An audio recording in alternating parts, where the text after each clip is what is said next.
Hello everyone, ఈరోజు మీ అందరికీ నేను కొమ్ము శనగలు వేసి నారింజకాయ పులిహార ఎలా చేయాలో చూపించబోతున్నాను. ఈ పులిహార ఏ ఒకేషన్కైనా ది బెస్ట్ అని చెప్తానండి. ఒకసారి ట్రై చేయండి, మళ్ళీ మళ్ళీ తినాలనిపిస్తుంది, అంత టేస్టీగా ఉంటుంది ఈ పులిహార.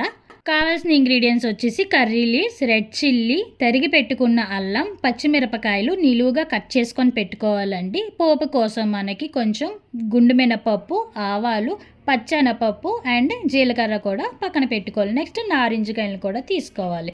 నైట్ అంతా నానబెట్టుకున్న కొమ్ము శనగల్ని అండ్ పలుకుల్ని బాయిల్ చేసుకోవాలండి. ఈ విధంగా నానబెట్టుకొని చేసుకుంటే చాలా టేస్ట్ అనేది బాగుంటుంది. ఒకసారి ట్రై చేయండి. నెక్స్ట్ ప్రాసెస్లోకి వెళ్ళిపోతే ఒక గిన్నె తీసుకొని దాంట్లో వేడన్నం అనేది యాడ్ చేసుకోండి. తర్వాత కొంచెం ఆయిల్, కొంచెం కరివేపాకు అండ్ పసుపు కూడా వేసుకొని బాగా మిక్స్ చేసుకోవాలి.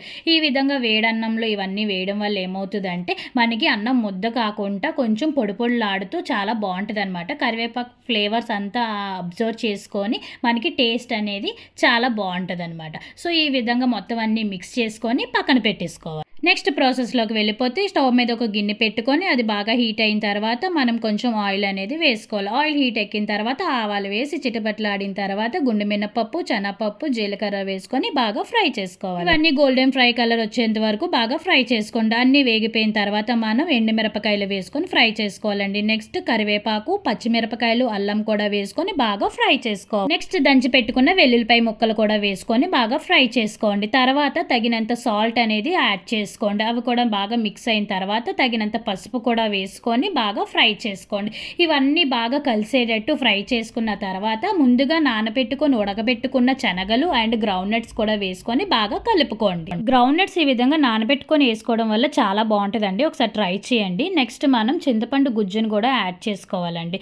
ఈ విధంగా ఆ వాటర్ అంతా ఇంకిపోయిన తర్వాత మనకి ఆయిల్ అంతా బయటికి ఎక్స్ట్రాక్ట్ అయ్యేంత వరకు మనం ఒక 5 minutes పాటు మూత పెట్టి బాగా మగ్గించుకోవాలండి. ఈ లోపు నారింజకాయ జ్యూస్ ఏ విధంగా చేసుకోవాలో చూసేద్దాం రండి. ఫస్ట్ మనం నారింజకాయని తీసుకొని దానిపైన ఉన్న తొక్క ఏదైతే ఉందో అది పీల్ చేసుకోవాలన్నమాట.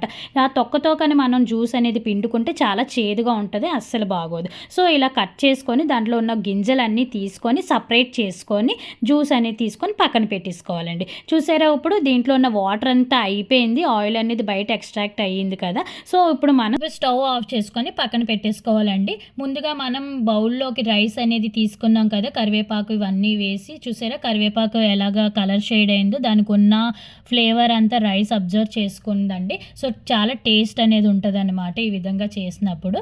ఇప్పుడు మనం ఈ మిశ్రమం ఏదైతే ఉందో అదంతా రైస్లో వేసుకొని బాగా కలుపుకోవాలండి. పైకి కింద మొత్తం అంతా మిక్స్ చేసుకోవాలి.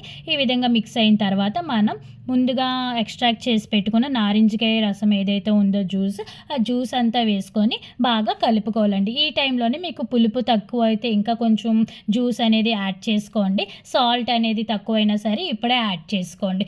ఇప్పుడు మొత్తం అంతా సరిపోయింది అనిపిస్తే మొత్తం అంతా బాగా మిక్స్ చేసుకోండి. ఈ విధంగా పైకి కిందకి మిక్స్ చేసుకొని చూసారా ఎంత ఎల్లోయిష్గా చాలా బాగుందండి. బయటనైతే మీకు ఇక్కడ కనిపించట్లేదు కానీ బయట మాత్రం చాలా బాగుంది. సో ఈ విధంగా తీసుకొని సర్వ్ చేసుకోవడం, ఎంతో డెలిషియస్గా ఉండే శనగలు నారింజకాయ పులిహార అనేది రెడీ అయిపోయిందండి. మీకు నా కంటెంట్ నచ్చితే please subscribe to my channel.